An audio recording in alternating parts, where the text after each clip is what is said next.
IELTS রাইটিংয়ে band ৭ পেতে চাইলে যা করবেন।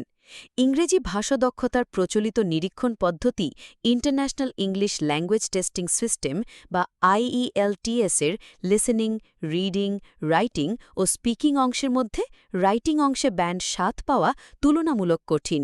বিশেষ করে রাইটিং টাস্ক 2-তে ব্যান্ড ৭ পাওয়া যে কত কঠিন, যারা পরীক্ষা দিয়েছেন তারাই শুধু জানেন।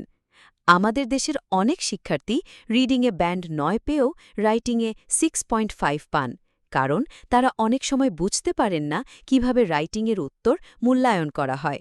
যদি সেটি জানতেন তাহলে ব্যান্ড ৭ পেতে পারতেন। আইএলটিএস রাইটিং টাস্ক 2-তে পরীক্ষার উত্তরপত্র 4টি বিষয়ের উপর ভিত্তি করে মূল্যায়ন করা হয়। সেগুলো হল task response, coherence and cohesion, lexical resources ও গ্রামেটিক্যাল রেঞ্জ অ্যান্ড অ্যাকিউরেসি। এই 4টি বিষয়ের মধ্যে সবচেয়ে গুরুত্বপূর্ণ বিষয় টাস্ক রেসপন্স। শিক্ষার্থীদের এই বিষয়ে সঠিক ধারণা না থাকায় ভালো শিক্ষার্থীরাও রাইটিং অংশে ব্যান্ড ৭ তুলতে পারেন না।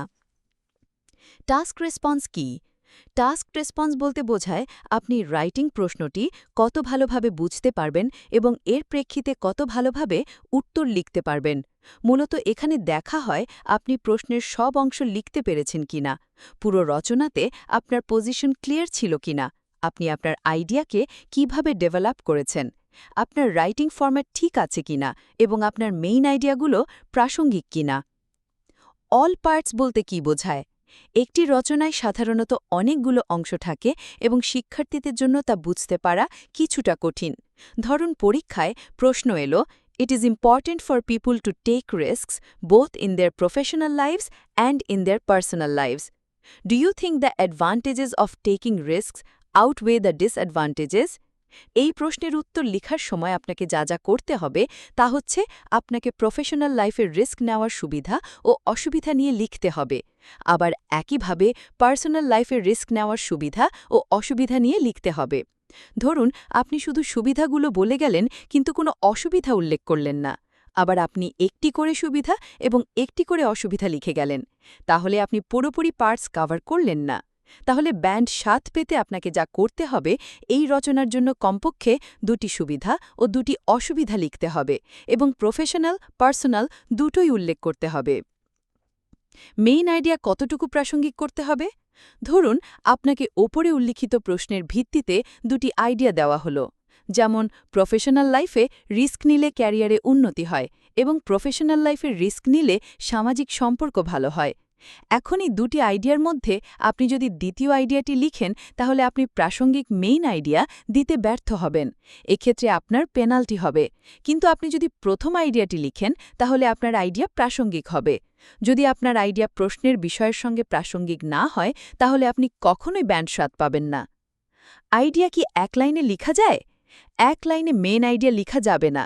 ধরুন আপনি বডি প্যারাতে অনেকগুলো আইডিয়া লিখে গেলেন, যেমন প্রথমত রিস্ক নিলে ক্যারিয়ারে উন্নতি হয়, দ্বিতীয়ত রিস্ক নিলে আত্মবিশ্বাস বাড়ে, তৃতীয়ত রিস্ক নিলে ভয় দূর হয়, শেষে রিস্ক নিলে জ্ঞান বাড়ে।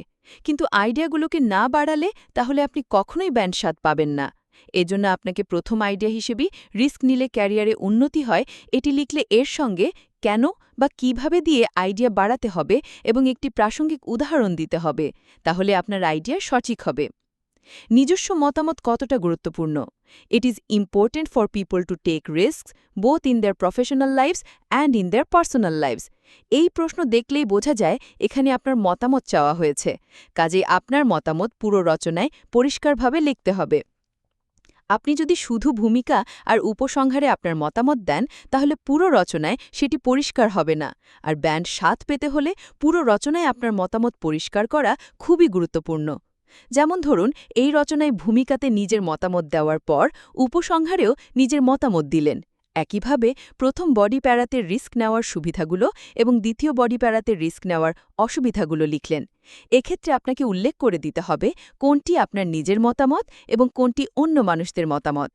লেখার ফরম্যাটের সমস্যার কারণে অনেক ভালো শিক্ষার্থীও ব্যান্ড ৭ পান না। একটি ভূমিকায় কি থাকতে হয়, বডি প্যারাতে কি থাকতে হয় এবং উপসংহারে কি থাকতে হয় সেগুলো আপনাকে জানতে হবে। ওপরের প্রশ্নের উত্তরে ভূমিকা লিখতে আমরা একটি ব্যাকগ্রাউন্ড তৈরি করব। যেমন আমরা বলতে পারি রিস্ক নেওয়ার প্রবণতা এখন দিন দিন বেড়েই চলছে। তারপর আমরা টপিক প্রেজেন্ট করব। অনেক মানুষ তাদের প্রফেশনাল ও পার্সোনাল জীবনে রিস্ক নিচ্ছে। এরপর টাস্কের উত্তর করব, এর সুবিধাগুলি বেশি নাকি অসুবিধাগুলি। তারপর আমরা একটি প্ল্যান যোগ করতে পারি, ফলে রাইটিংটি অনেক গোছানো হয়। এটাকে বলা হয় ফরম্যাট। এই ফরম্যাট যদি আপনি ঠিকমতো অনুসরণ না করতে পারেন, তাহলে আপনি ব্যান্ড ৭ পাবেন না। প্রতিটি প্যারায় উপসংহার আছে কি? একটু মনোযোগ সহকারে দেখলে আপনি বুঝতে পারবেন উপসংহার শব্দটি সিঙ্গুলার নয়, বরং শব্দটি প্লুরাল। এর অর্থ হল আপনার প্রতিটি বডি প্যারাগ্রাফের কনক্লুশন প্রাসঙ্গিক হতে হবে মেন আইডিয়ার সঙ্গে। যদি আপনি একটি আইডিয়া ডেভেলপ করতে শুধু এক্সটেনশন আর উদাহরণ দিয়েই ছেড়ে দেন, তাহলে অনেক সময় তা মেইন আইডিয়ার সঙ্গে সংযুক্ত হয় না। এক্ষেত্রে প্রতিটি বডি প্যারার শেষে একটি সামারি লাইন দিলে তা মেইন আইডিয়ার সঙ্গে সংযুক্ত হয়ে যায়। যেমন প্রথম লাইনে লিখলেন, রিস্ক নিলে ক্যারিয়ারে উন্নতি হতে পারে, কারণ এটা তার স্কিল ডেভেলপ করতে সাহায্য করে। উদাহরণস্বরূপ, একজন কম্পিউটার গ্র্যাজুয়েট বর্তমান চাকরি ছেড়ে দিয়ে আর্ট শেখে পুনরায় আবার চাকরিতে যোগ দেন। তাহলে তিনি কম্পিউটার গ্রাফিকের কাজে আরও ভালো করতে পারবেন। এখন এর সঙ্গে একটি সামারি লাইন যোগ করলে হয়, তিনি তো প্রমোশন পাবেন রিস্ক নিলে। এই যে আমরা সামারি লাইন যোগ করলাম, এর ফলে একটা ভালো উপসংহার তৈরি হয়ে গেল, ব্যান্ড ৭ পেতে হলে, যা খুবই জরুরি। এভাবে ওপরের সব বিষয় খেয়াল রেখে আপনি যদি একটি রাইটিং লিখতে পারেন, তাহলে আপনার রাইটিংয়ে ব্যান্ড ৭ পাওয়ার সম্ভাবনা অনেক বেশি।